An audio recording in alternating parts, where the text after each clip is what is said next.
الرحیم۔ حضرت یوسف علیہ السلام کا حسن دیکھ کر مصر کی خواتین نے اپنی انگلیاں کاٹ لی۔ زلیخا کا حضرت یوسف علیہ السلام سے عشق، جو جوانی سے بڑھاپے تک گیا اور بڑھاپے سے پھر جوانی تک آیا۔ حضرت یوسف علیہ السلام کو اللہ تبارک و تعالیٰ نے مصر کے بازار میں بکوایا۔ پھر اللہ تبارک و تعالیٰ نے حضرت یوسف علیہ السلام کو مصر کا بادشاہ بنایا۔ حضرت یوسف علیہ السلام کو آپ کے بھائیوں نے کنویں میں پھینک دیا۔ آپ کے بھائی آپ سے حسد کرتے تھے۔ آپ کنویں میں کئی دن بھوکے اور پیاسے رہے، اللہ تبارک و تعالیٰ سے دعا کرتے رہے۔ ایک قافلہ اس کنویں سے گزرا۔ قافلے والوں نے کنویں میں آپ کو دیکھا تو کنویں سے آپ کو باہر نکال لیا اور غلام کے طور پر آپ کو مصر کے بازار میں لایا گیا۔ مصر کے لوگ آپ کے حسن و جمال کو دیکھ کر حیران رہ گئے اور آپ کی قیمت لگانے لگے۔ مصر کے بازار میں عزیز مصر نے آپ کو خرید لیا اور اپنے محل میں لے آیا۔ حضرت یوسف علیہ السلام نے بچپن سے لے کر اپنی جوانی تک کا سفر عزیز مصر کے محل میں ہی گزارا۔ جیسے ہی آپ نے جوانی میں قدم رکھا تو آپ کا حسن و جمال اور بھی بے انتہا ہو گیا۔ عزیز مصر کی بیوی، جس کا نام زلیخا تھا، وہ آپ کے عشق میں دیوانی تھی۔ عزیز مصر کی بیوی زلیخا نے آپ سے ناجائز تعلقات کا اظہار کیا۔ آپ نے جب انکار کر دیا تو آپ پر ہی الزام لگا دیا۔ جب آپ زلیخا سے جان چھڑانے کے لیے کمرے سے دروازے کی طرف بھاگے تو زلیخا نے آپ کا پیچھے سے کرتا پکڑ لیا، جو کہ پھٹ گیا۔ اوپر سے ہی عزیز مصر آ گئے۔ زلیخا نے حضرت یوسف علیہ السلام پہ تہمت لگائی تو عزیز مصر نے حضرت یوسف علیہ السلام سے کہا، اگر تم سچے ہو تو ثبوت دو۔ اس وقت کمرے میں ایک 6 ماہ کا بچہ موجود تھا۔ حضرت یوسف علیہ السلام نے اس بچے سے کہا کہ آپ میری پاک دامنی کی گواہی دیں۔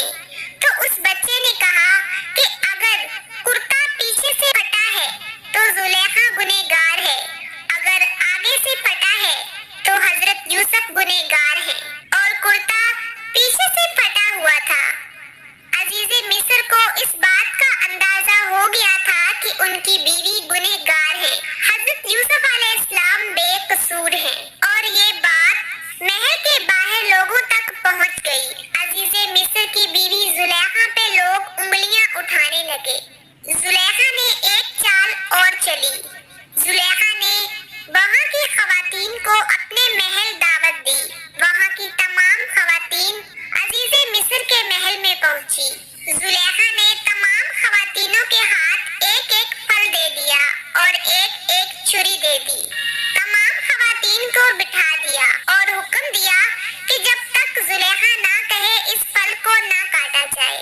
اور حضرت یوسف علیہ السلام عزیز مصر کے محل میں اس وقت غلام تھے۔ زلیخا نے اپنی کنیز کو کہا کہ حضرت یوسف علیہ السلام کو اس محفل میں لے کر آئیں۔ وہ کنیز حضرت یوسف علیہ السلام کے پاس گئی اور آپ کو ایک پھلوں کی ٹوکری دے دی جس میں کچھ پھل تھے، اور آپ کو کہا گیا کہ اس محفل میں جائیں اور یہ پھل رکھ کر آئیں۔ آپ جانا نہیں چاہتے تھے، لیکن پھر بھی آپ کو جانا پڑا کیونکہ اس وقت آپ زلیخا کے محل میں غلام تھے۔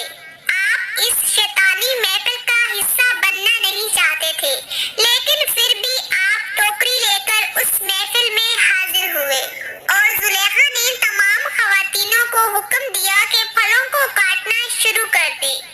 اس وقت خواتین پھل کاٹ رہی تھی۔ جیسے ہی ان تمام خواتینوں کی نظریں حضرت یوسف علیہ السلام پہ پڑی تو انہوں نے پھلوں کے بجائے اپنی انگلیاں کاٹ لی۔ حضرت یوسف علیہ السلام نے وہ پھلوں کی ٹوکری وہاں رکھی، اپنی نظریں جھکائے آئے اور اپنی نظریں جھکائے ہی چلے گئے۔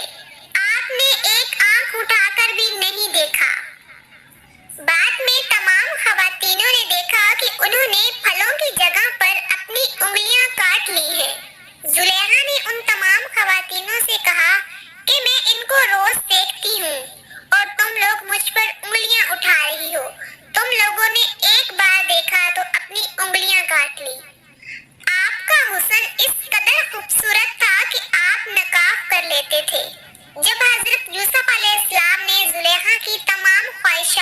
قبول کرنے سے انکار کیا تو زلیخا نے آپ کو جیل میں ڈال دیا۔ آپ نے زلیخا کے بجائے جیل کی قیدی کو قبول کیا۔ آپ کی زندگی کے کئی قیمتی سال اس زندان میں گزرے اور آپ اللہ سے دعا کرتے رہے۔ پھر کچھ یوں ہوا کہ وہاں کا جو بڑا عزیز مصر تھا اس نے ایک خواب دیکھا۔ وہاں کے تمام لوگ اس خواب کی تعبیر ڈھونڈنے میں ناکام رہے۔ وہاں سے ایک شخص نے عزیز مصر سے کہا کہ جیل میں ایک قیدی ہے جو ہر خواب کی تعبیر ڈھونڈنے میں ماہر ہے۔ عزیز مصر نے حکم دیا کہ اس قیدی کو محل لایا جائے، تو حضرت یوسف علیہ السلام کو محل لایا گیا۔ حضرت یوسف نے اس خواب کی تعبیر بہت خوبی سے بیان کی۔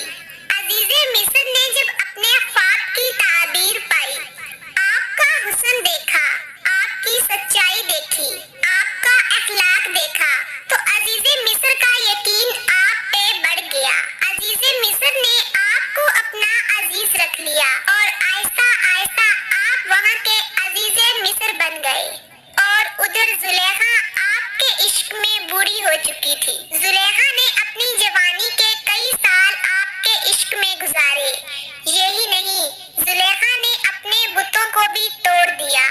زلیخا آپ کے عشق میں رو رو کر اندھی ہو چکی تھی۔ اور ادھر حضرت یوسف علیہ السلام کو اللہ تبارک و تعالیٰ نے خواب میں دکھایا کہ ایک بوڑھی عورت انہیں پکارتی ہے۔